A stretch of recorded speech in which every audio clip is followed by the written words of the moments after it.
የተወደዳችሁና የተከበራችሁ ተመልካቾቻችን ለዛሬ ዕለተ አርብ ጥር 22 ቀን 2018 ዓ.ም ከኢትዮ ዲስኮርስ ጋር ያዝንላችሁ የቀትር ዜናዎች ከዚህ ሰዓት ጀምሮ ወደ እናንተ የምናደርስላችሁ ይሆናል።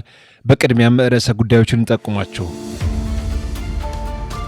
የመቀሌ ከተማ አስተዳደር በመሰረታዊ ሸቀጦች ላይ የዋጋ ጭማሪ በሚያደርጉና ህዝቡን በሚያሳስቱ ሰዎች ላይ እርምጃ እንደሚወስድ አስጠነቀቀ።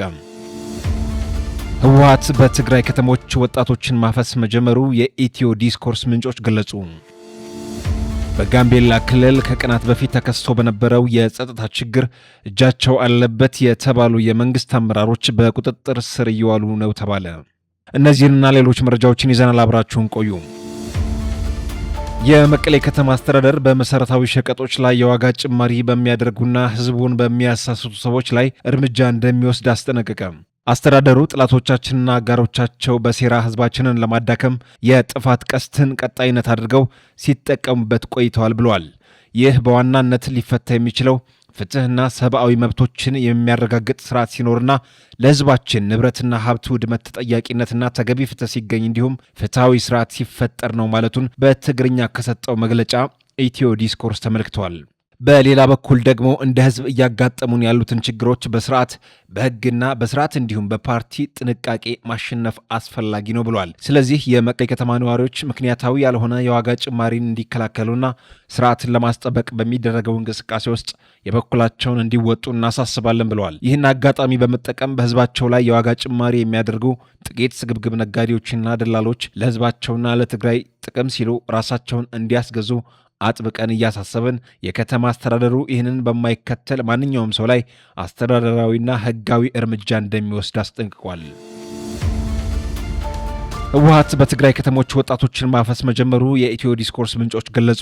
የህወሓት ታጣቂ ቡድን በትግራይ የተለያዩ ከተሞች የሚገኙ ወጣቶችን በኃይል እያፈሰ ወደ ግንባር እየወሰደ እንደሚገኝ የኢትዮ ዲስኮርስ ምንጮች ገልጸዋል። በአዲግራት በአድዋና በሌሎች የክልል ከተሞች የተጀመረው ይህ የወጣቶች አፈሳ በዋናነት በትጥቅ ትግል ስም ወጣቱን ወደ ወልቃይት አቅጣጫ ለመውሰድ የታለመ መሆኑ ታውቋል። ቡድኑ በጠለምት በኩል በከፈተው ጦርነት ከፍተኛ የሰው ኃይል፣ የቁሳቁስ ኪሳራ እንደደረሰበት መረጃዎች ይጠቁማሉ። በአካባቢው ከሚገኙ የሚሊሻ ኃይሎች ጋር በነበረው ፍልሚያ በርካታ ታጣቂዎች ሙትና ቁስለኛ ከመሆናቸውም በላይ ወሳኝ የተባሉ የጦር መሳሪያዎቹ መማረካቸው ተነግሯል። ይህንን የተመናመነ የሰው ኃይል ለማስተካከልም ነው በአሁኑ ሰዓት በከተሞች የሚገኙ ወጣቶችን የማፈስ ስራ ላይ የተሰማራው ተብሏል። ከስፍራው የደረሱን መረጃዎች እንደሚያመለክቱት የታፈሱ ወጣቶች በመኪና ተጭነው ወደ ወልቃይት አቅጣጫ እየተወሰዱ ይገኛሉ። ይሁን እንጂ የትግራይ ወጣት ዳግም ለማያባራ ጦርነትና ለቡድኑ ፍላጎት ሲል ህይወቱን አሳልፎ መስጠት የለበትም የሚሉ ድምጾችም እየተሰሙ ነው ያሉት። በጋምቤላ ክልል ከቀናት በፊት ተከስቶ በነበረው የጸጥታ ችግር እጃቸው አለበት የተባሉ የመንግስት አመራሮች በቁጥጥር ስር እየዋሉ ነው። የክልሉ ሰላም አሁን ወደ አንጻራዊ መሻሻል ማሳየቱም የጋምቤላ ክልል ፖሊስ ኮሚሽን አስታውቋል። በጋምቤላ ክልል ከተወሰኑ ሳምንታት በፊት ተከስቶ የነበረው የጸጥታ ችግር አሁን እየተፈታ ነው ተብሏል። የክልሉ መንግስት በጊዜው ባወጣው መግለጫ የመጣውን ሰላምና ልማት ወደ ኋላ ለመመለስ እየሰሩ ያሉ እኩይ ኃይሎች ያላቸውን ወገኖች በየቦታው ሰዎችን በመግደል ተሽከርካሪዎች ላይ ጥቃት በማድረስና ህይወት እንዲቀጠፍ በማድረግ ጉዳት አድርሰዋል ማለቱ ይታወሳል። የጸጥታ አካላትንና አመራርን ኢላማ በማድረግ ክልሉን ወደ ለየለት የህዝቦች እልቂት ለማስገባት የተለያዩ ሙከራዎች ሲደረጉ ተስተውለዋል ሲልም በመግለጫው ጠቅሷል።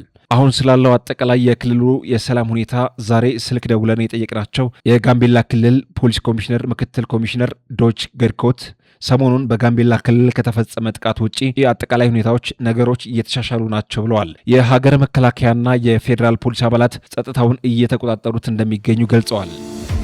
ተመልካቾቻችን ለዛሬ ዕለተ አርብ ጥር 22 ቀን 2018 ዓ.ም ከኢትዮ ዲስኮርስ ጋር ያቀረብንላችሁ የቀትር ዜናዎች በዚህ ተቋጭተዋል። ከመሰናበታችን በፊት ርዕሰ ጉዳዮችን በድጋሚ እናስታውሳችሁ። የመቀሌ ከተማ አስተዳደር በመሰረታዊ ሸቀጦች ላይ የዋጋ ጭማሪ በሚያደርጉና ህዝቡን በሚያሳስቱ ሰዎች ላይ እርምጃ እንደሚወስድ አስጠነቀቀ። ህወሓት በትግራይ ከተሞች ወጣቶችን ማፈስ መጀመሩ የኢትዮ ዲስኮርስ ምንጮች ገለጹ። በጋምቤላ ክልል ከቀናት በፊት ተከስቶ በነበረው የጸጥታ ችግር እጃቸው አለበት የተባሉ የመንግስት አመራሮች በቁጥጥር ስር እየዋሉ ነው ተባለ።